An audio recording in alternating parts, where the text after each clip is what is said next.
नमस्कार दोस्तों, जय हिंद, वंदे मातरम। स्वागत करते हैं आपके अपने यूट्यूब चैनल शिक्षा जगत के चैनल राष्ट्रहित में चैनल जायसवाल कोचिंग सेंटर पर। दोस्तों मैं आपके साथ जायसवाल सर।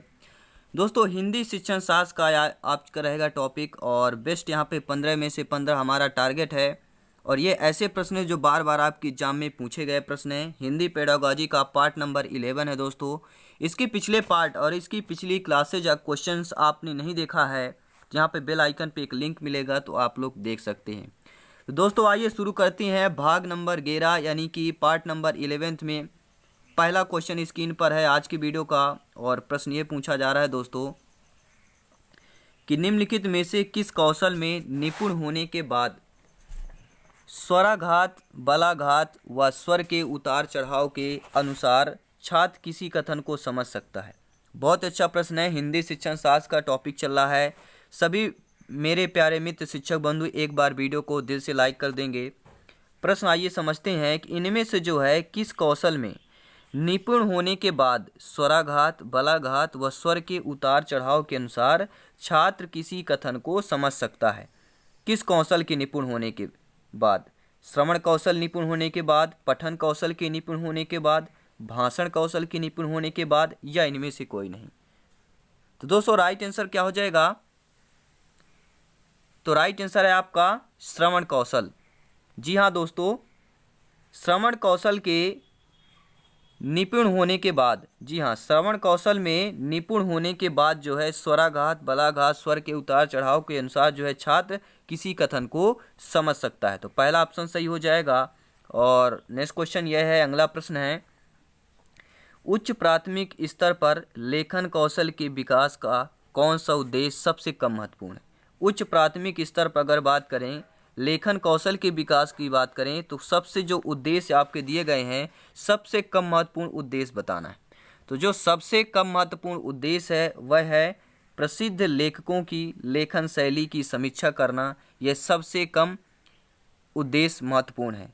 और जो सबसे ज़्यादा उद्देश्य महत्वपूर्ण है उच्च प्राथमिक स्तर के लेखन कौशल के विकास के लिए सृजनात्मक लेखन द्वारा निज शैली का विकास और सुनी समझी पढ़ी बातों को सहज और स्वाभाविक लेखन द्वारा अभिव्यक्त करने की क्षमता का विकास और संदर्भ के अनुसार मुहावरे, लोकोक्तियों का प्रयोग करते हुए लिखित अभिव्यक्ति को प्रभावी बनाना। तो according to question right option number क्या हो जाएगा दोस्तों? सी ऑप्शन, प्रसिद्ध लेखकों की लेखन की समीक्षा करना। अगला प्रश्न है, सतत मूल्यांकन का एक निहितार्थ है। जी हाँ दोस्तों, जय हिंद, वंदे मातरम। सभी मित्रों का, सभी शिक्षक बंधुओं का, सभी भाई बहन, सभी गृहिणियों का, सभी लोग आप एक शिक्षक है। जी हाँ, सभी एक आप भावी अध्यापक हैं। प्रश्न है कि सतत मूल्यांकन का एक निहितार्थ है। जो सतत मूल्यांकन का एक निहितार्थ होता है वह क्या होता है? क्या वह बच्चों के परीक्षा संबंधी भय को समाप्त करना है? क्या वह प्रतिदिन परीक्षाएं लेना होगा या हर महीने परीक्षाएं लेना होगा, या बच्चों के भाषा प्रयोग का निरंतर अवलोकन करना? तो सतत मूल्यांकन का एक निहितार्थ होता है, वह होता है बच्चों के परीक्षा संबंधी भय को समाप्त करना। बच्चों में जो परीक्षा संबंधी भय होता है, जो डर होता है, उसको समाप्त करना ही सतत मूल्यांकन का एक निहितार्थ माना जाता है और एक निहितार्थ है भी। नेक्स्ट क्वेश्चन यह है, अगला प्रश्न कि इनमें से कौन सा लेखन शिक्षण का उद्देश्य है? जी हाँ, लेखन शिक्षण का उद्देश्य बताना है। तो लेखन शिक्षण का उद्देश्य क्या होता है? तो लेखन शिक्षण का उद्देश्य होता है सुपाठ लेख लिखना, सोचने एवं निरीक्षण करने के उपरांत भाव को क्रमबद्ध रूप में व्यक्त करना, शब्दों की शुद्ध वर्तनी लिखना। तो लेखन कौशल के जो उद्देश्य हैं, ये आपके तीनों उद्देश्य हैं, तो प्रयुक्त सभी हो जाएगा, डी ऑप्शन हो जाएगा। और नेक्स्ट क्वेश्चन, अगला प्रश्न यह है आपके हिंदी शिक्षण शास्त्र का कि भाषा के सतत और व्यापक मूल्यांकन का उद्देश्य है। भाषा के सतत और व्यापक मूल्यांकन का उद्देश्य है। कौन उद्देश्य है दोस्तों? बच्चों की सीखने की प्रक्रिया को समझकर उपयुक्त शिक्षण अधिगम प्रक्रिया अपनाना, अगली कक्षा में प्रोन्नत करते हुए साक्ष्य जुटाना, या बच्चों की त्रुटियों की पहचान करना, या मूल्यांकन की परंपरा का निर्वाह करना। तो बच्चों के सतत और व्यापक मूल्यांकन का उद्देश्य जो हो जाएगा वह होगा मूल्यांकन की परंपरा का निर्वाह करना। जी हाँ दोस्तों, भाषा के सतत और व्यापक मूल्यांकन का उद्देश्य है मूल्यांकन की परंपरा का निर्वाह करना, डी ऑप्शन सही हो जाएगा। और नेक्स्ट क्वेश्चन स्क्रीन पर है। अगला प्रश्न इंपॉर्टेंट प्रश्न है, ये बहुत बार पूछा गया है दोस्तों शिक्षक भर्ती में। और प्रश्न यह है कि लेखन कौशल में कौन सा पक्ष सबसे कम महत्वपूर्ण है। ये करंट के क्वेश्चन हैं और फिलहाल में इसी टाइप के प्रश्न आते हैं, यही कंसेप्ट लेकर चलते हैं दोस्तों। और जो आने वाले क्वेश्चन है इसी टाइप के रहने वाले हैं, इसलिए इनका सब कम्बिनेशन किया गया है। तो लेखन कौशल में कौन सा पक्ष जो सबसे कम महत्वपूर्ण है। पहले हम बात करेंगे लेखन कौशल में सबसे अधिक महत्वपूर्ण कौन है।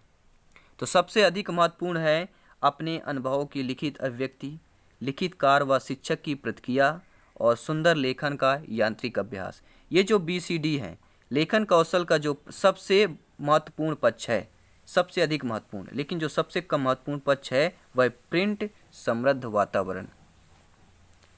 नेक्स्ट क्वेश्चन है, अगला प्रश्न यह पूछा जा रहा है हिंदी शिक्षण शास्त्र का दोस्तों कि लेखन कुशलता का विकास करने में सबसे कम महत्वपूर्ण है।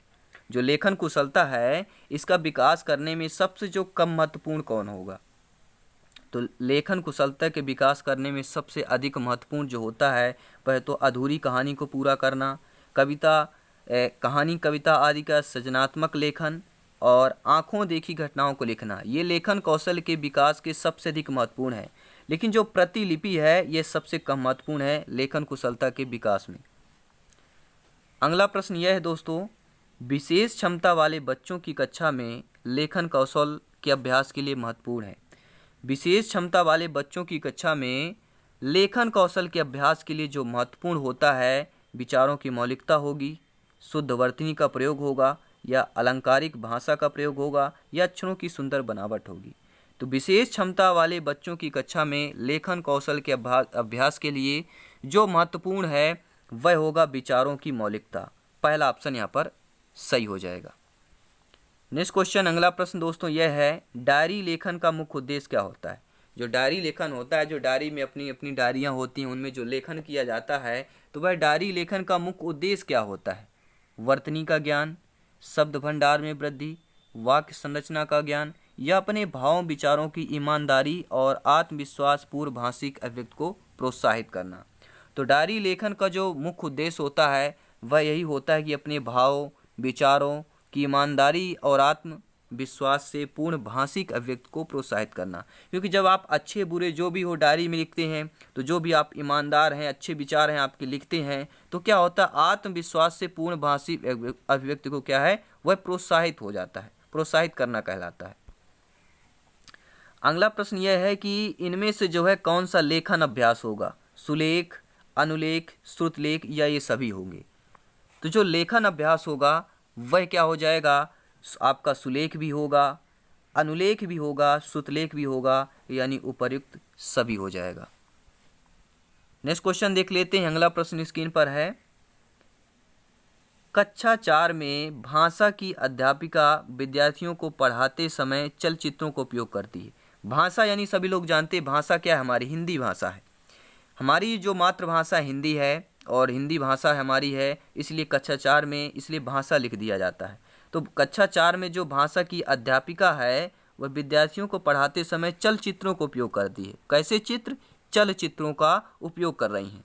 तो इसके पीछे उस अध्यापिका का उद्देश्य क्या होगा, विद्यार्थियों के समझ तथ्यों को रोचकता के साथ प्रस्तुत करना, या विद्यार्थियों को चलचित्र दिखाना, या विद्यार्थियों को चलचित्र के विषय में बताना, या उपरोक्त सभी।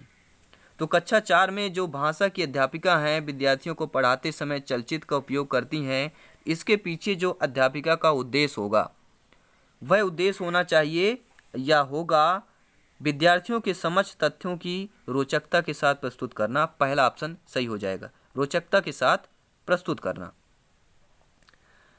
अगला प्रश्न यह दोस्तों, शिक्षण सहायक सामग्री का लाभ है, सामग्री का लाभ है या के लाभ है। शिक्षण सहायक सामग्री, शिक्षण की जो सहायक सामग्रियां होती हैं उनके क्या लाभ हैं। तो इससे पाठ अधिक सरल और रोचक तथा मनोरंजक बन जाता है। इसके प्रयोग से बालकों में पाठ के प्रति रुचि का विकास होता है। इसके प्रयोग से शिक्षण में कुशलता आती है। उपरोक्त सभी हो जाएगा।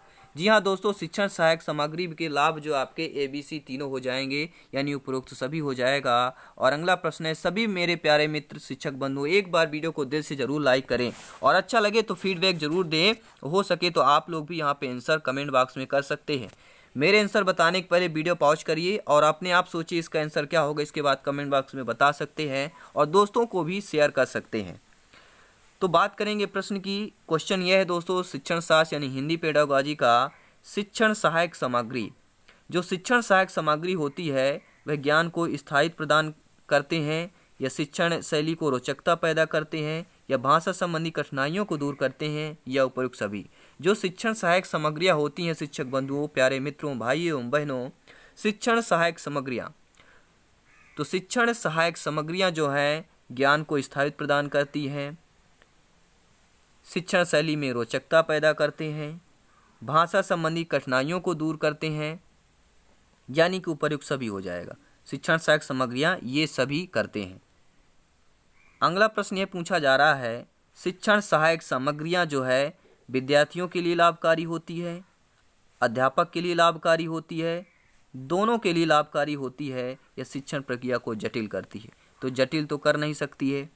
जी हाँ, तो शिक्षण सहायक सामग्रियाँ जो होती हैं सभी लोग जान गए होंगे कि आपके विद्यार्थियों के लिए भी लाभकारी होती हैं और आपके अध्यापक के लिए भी लाभकारी होती हैं।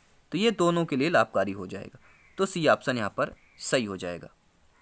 नेक्स्ट क्वेश्चन दोस्तों है, शिक्षण सहायक सामग्री नहीं है। बहुत अच्छा प्रश्न है और यह निगेटिव प्रश्न है। आपको पता है 1 से 2 प्रश्न निगेटिव हर कंसेप्ट में, हर सब्जेक्ट में आना है। जी हाँ दोस्तों, हर सब्जेक्ट में आएंगे और 5 सब्जेक्ट हैं आपके, 30 क्वेश्चन आना है। EVS में आपके 10 शिक्षण शास्त्र, 20 क्वेश्चन आपके कंसेप्ट से आएंगे। ऑलरेडी क्लास हो चुकी हैं और दोस्तों एग्जाम नज़दीक ही आ रहे हैं, तो प्रैक्टिस सेट जल्द से हम स्टार्ट करेंगे। ये कंसेप्ट ख़त्म कर लें, इसके बाद प्रैक्टिस सेट होगा और उसमें आप अपना टेस्ट जरूर दीजिएगा। और इसके साथ जो नेक्स्ट क्लास आपकी आने वाली है वह बाल विकास यानी चाइल्ड डेवलपमेंट एंड पेडागोजी की आने वाली है, जो हमारा टारगेट रहेगा 30 ऑफ 30। वहाँ पे 30 क्वेश्चन आएंगे। तो प्रश्न यह कि शिक्षण सहायक सामग्री नहीं है, तो ये जानना जरूरी है कि जो शिक्षण सहायक सामग्रियाँ हैं कौन कौन। देखिए, कंप्यूटर है, चित्र है, प्रक्षेपक है, लेकिन जो विज्ञान है वह शिक्षण सहायक सामग्री नहीं है। ये ध्यान दीजिएगा, शिक्षण सहायक सामग्री की बात किया है तो कंप्यूटर, चित्र और प्रक्षेपक ये आपके शिक्षण सहायक सामग्री हैं, लेकिन आपका विज्ञान जो है शिक्षण सहायक सामग्री यहाँ पर नहीं होगा। तो according to question right option A हो जाएगा। और जितने भी भाई बहन पहली बार विजिट कर रहे हैं सब्सक्राइब करना मत भूलिएगा, साथ ही साथ बेल आइकन जरूर प्रेस करें दोस्तों। और हमेशा खुश रहे, उम्मीद यही है कि आप खुश रहें, आपका परिवार हो उम्दा हो, लाजवाब हो, खुश रहें आप भी। और ये भी शिक्षागत का परिवार है, जैसे आपकी फैमिली है, आपका परिवार है, ये भी एक हम लोगों शिक्षकों का परिवार है। और इसे भी लाइक और प्रेम मोटिवेट करते रहें और ऐसे ही वीडियो लाइक और शेयर करते रहें ताकि हम मोटिवेट होते रहें। और दोस्तों मोटिवेट मैं अपने आप को करता हूँ, अपने से जुड़े सभी दोस्तों, सभी साथियों को मोटिवेट करने की कोशिश करता हूँ कि अच्छी सोच, अच्छा विचार और अच्छी भावना जो होती है मन को हल्का करती है। तो हमेशा हंसते रहिए, हंसाते रहिए, सदा मुस्कुराते रहिए। जय हिंद, वंदे मातरम साथी।